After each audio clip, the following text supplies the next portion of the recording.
Please subscribe and don't forget to press the bell icon to get notified whenever we upload a new video.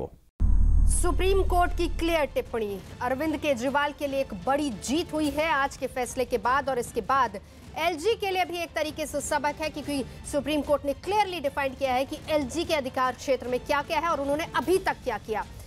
और कांग्रेस और BJP की बात की जाए तो सियासत उन्होंने खूब की, दाव पूरी तरह से उल्टा पड़ गया और सीजेआई ने साफ तौर पर अपनी टिप्पणी में कहा है कि दिल्ली जनता की, उस जनता की जिसने अपनी सरकार चुनी और जो टैक्स देती है, और वही जनता के लिए काम होना चाहिए और उसमें किसी भी तरह का कोई खलल या फिर डिले नहीं होना चाहिए।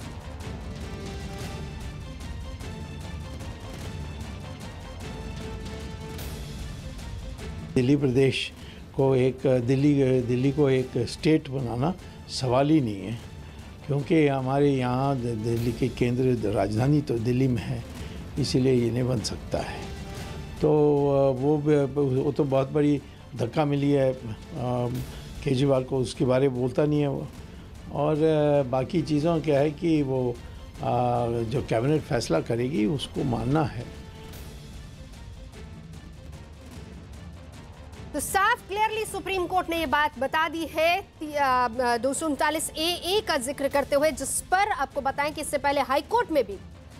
वरिष्ठ वकील गोपाल सुब्रमण्यम ने ये बात कही थी, बताया था कि इसी के तहत किस तरीके से अधिकार क्षेत्र डिवाइड हुए। लेकिन हाई कोर्ट ने कहा था कि दिल्ली के महाराज एलजी, और उसी को पलटते हुए आज सीजेआई ने 5 जजों की बेंच ने अपना फैसला सुनाते हुए साफ तौर पर बताया है कि अगर 339A की व्याख्या को ठीक से पढ़ा जाए तो उसमें साफ तौर पर है कि जनता के चुने हुए नुमाइंदे यानी जनता की चुनी हुई सरकार, उसके पास तमाम अधिकार हैं, क्योंकि वो जनता ने चुनी है, उनके लिए काम करना है। एलजी का अधिकार क्षेत्र क्या है वो भी बता दिया गया है। रोल राष्ट्रहित को ध्यान में रखकर होना चाहिए एलजी का, ये क्लियरली बता दिया गया है। और सरकार बाध्य नहीं है हर काम के लिए एलजी के पास जाने के लिए, और अगर किसी बात को लेकर कोई फाइल एलजी के पास जाती है तो एलजी उसको लटका नहीं सकते हैं। और अगर कहीं एलजी को संशय है किसी भी बात पर, किसी फाइल पर, तो एलजी अपने रीजंस और कारण लिखते हुए उसको सीधा प्रेसिडेंट को रेफर करेंगे।